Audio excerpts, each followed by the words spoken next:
He could have gotten out early, but he was a guy with a really strong and independent personality. He didn't want to follow any kind of probation rules. He felt like he had already paid back society for what he had done. Burt Lancaster wasn't just a famous actor. He was like the strong moral center of Hollywood. The guy whose acting in Atlantic City and Elmer Gantry showed what real honesty looked like. That's why finding his secret notebook surprised everyone so much. Inside it, he named the actors he thought were the worst from Hollywood's golden age. Stars who, in his opinion, got famous by being cruel and controlling others. Behavior so bad that he couldn't stay quiet anymore. Were these the real secrets behind their success? Or just old grudges from a Hollywood legend?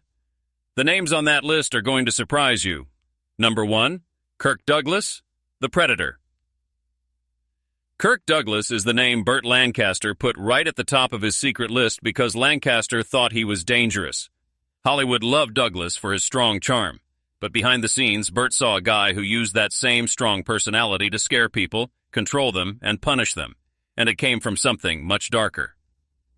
The trouble started in the late 1950s when Lancaster noticed Douglas controlling not just studio choices, but also the careers of actors who needed help. One story stuck in Burt's mind forever: the sudden firing of a young actress named Lisa Avery from a big 1959 movie. Burt knew what really happened and wrote it clearly. She said no, and he made her disappear. This wasn't just a note, it was a serious accusation of revenge.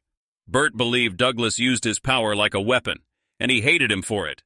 Their big fight blew up during the movie gunfight at the OK Corral. Douglas kept messing with casting, whispering to producers, getting rid of actors he didn't like, and asking for extra shots to make himself look better. Lancaster talked to him alone about it, but Douglas just gave a cold smile and said, "This town rewards men who take what they want." To Burt, those words proved everything: the huge ego, the ruthlessness, the total lack of guilt. From then on, everyone knew they hated each other. Douglas wouldn't do interviews together. Burt skipped rehearsals if Douglas was there. At fancy industry dinners, they sat far apart like two kings who wouldn't even look at each other. One studio boss even remembered, if both were invited, one would always cancel. By the late 1980s, their fight had turned old and hard.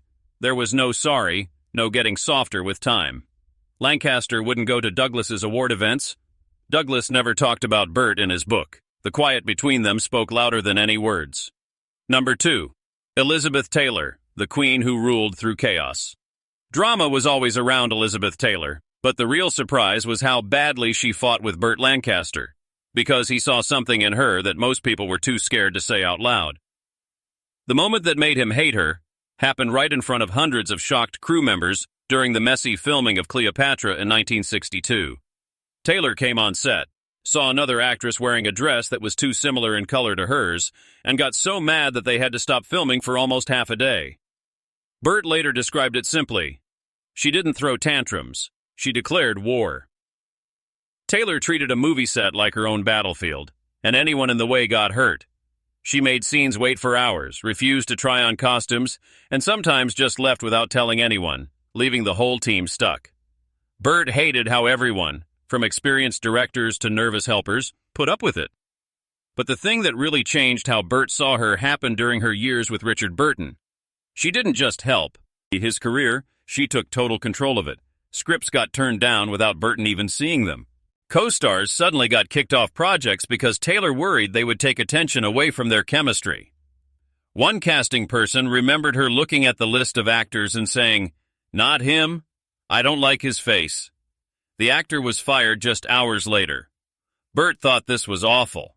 To him, it showed Taylor cared more about being in charge than about making good art.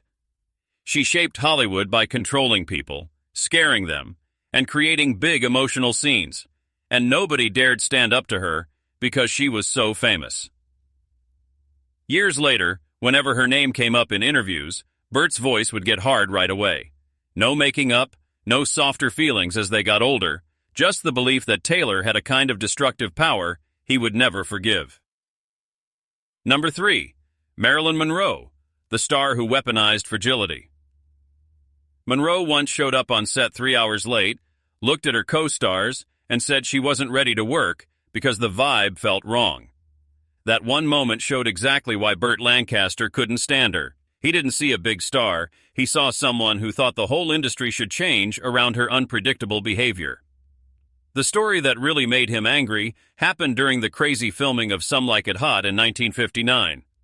Movie sets are like busy open areas, and Monroe just disappeared with no explanation while more than 100 crew members waited in hot lights, makeup running, everyone getting mad. Hours later, she came back calmly, gave no sorry, and asked for changes to a scene they hadn't even filmed yet. Burt wrote in shock. Delay was her weapon. Confusion was her shield. To him, no real professional should ever use those. What made Burt mad wasn't just being late. It was how it affected everything else. Scenes got rewritten overnight because she felt unsure about a line. Whole story parts changed because she thought another actress might get a tent. Everyone changed their plans so she wouldn't fall apart, and Marilyn knew it. Behind the scenes, the controlling got even worse. Monroe had private friendships with studio bosses who stepped in whenever she wanted someone gone. An actor she didn't like would suddenly be called hard to work with and kicked off a movie. Burt hated this most of all. Careers ruined quietly, with no way to fight back. One coworker said it straight. If she frowned, someone lost their job.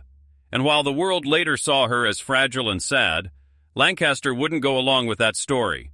He believed Hollywood protected her while everyone else paid the price in time, money, and stress. Number 4. Spencer Tracy, the tyrant who led by terror. People didn't whisper Spencer Tracy's name out of respect. They whispered it because they were scared of what he might do next. That fear is exactly why Burt Lancaster couldn't stand him. Burt hated actors who treated crew badly, but Tracy turned bad treatment into his usual way. Anyone close to him knew one wrong word could make him explode. The hate between Burt and Tracy became permanent after Burt saw a young makeup artist freeze when Tracy walked in. Her hands shook so much she couldn't do her job. When Burt asked why, she whispered, "He threw a chair at the last girl." Tracy didn't say sorry. He didn't even remember it. To Burt, that was unforgivable. Violence so normal, it was forgotten. During the filming of Judgment at Nuremberg, Tracy's bad mood got worse. His anger came fast and hard, aimed at the weakest person around. He would corner new actors and make them say lines over and over until they broke. One actor told Burt, "He doesn't want the scene to work. He wants me to break." That one sentence made Burt's dislike explode. Worse than the anger was how Tracy controlled people. If someone stood up to him, he changed to threats of quitting. Fake emotional breakdowns, big speeches about how nobody understood him. Directors gave in, producers begged, and the rest of the cast got ready for another outburst. Burt thought this was weak and harmful. In his notebook he wrote, "He punished resistance and rewarded fear." Their time on set together was just as bad. Tracy wouldn't say hi to Burt at union meetings. Burt wouldn't honor Tracy at award events. Neither man hid how much they disliked each other. To Lancaster, Tracy wasn't an artist with problems. He was a bully whose presence ruined every place he was in. Number 5. Mickey Rooney, the Joker who thrived on cruelty. The fastest way to understand why Burt Lancaster hated Mickey Rooney is easy. Rooney laughed when other people got hurt, not in private, not as gossip. He did it out in the open, proudly, again and again. Burt could deal with ego, drama, even violence. But cruelty hidden as jokes was something he could never forgive. The moment that started their fight happened at MGM in the late 1960s. Burt walked into a meeting and saw something he never forgot. Rooney standing in the middle of the stage, making fun of a background actor's stutter. Crew members looked away, uncomfortable. The young guy's face turned red until he finally left the set, crying. Rooney grinned and yelled after him, "If you can't take a joke, you shouldn't be in this business." To most people it was awkward. To Burt, it was disgusting.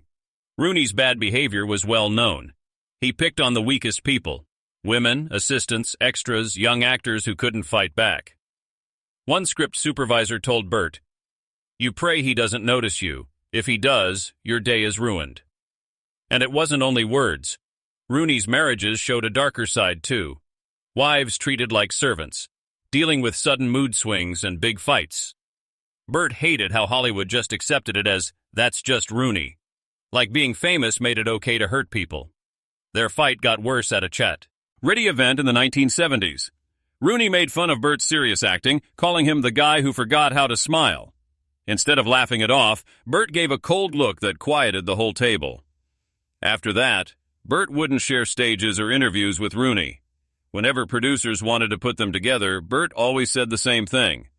"I don't work with men who hurt people for fun." There was never any making up, never getting less angry with age. Their dislike stayed just as strong in private talks as it was from the start. So, after hearing Burt Lancaster's secrets, which name on his list surprised you the most? And do you think these stars were really evil, or just caught up in Hollywood's worst rumors? Tell us what you think below, and don't forget to like, share, and subscribe for more hidden stories from Hollywood's golden age.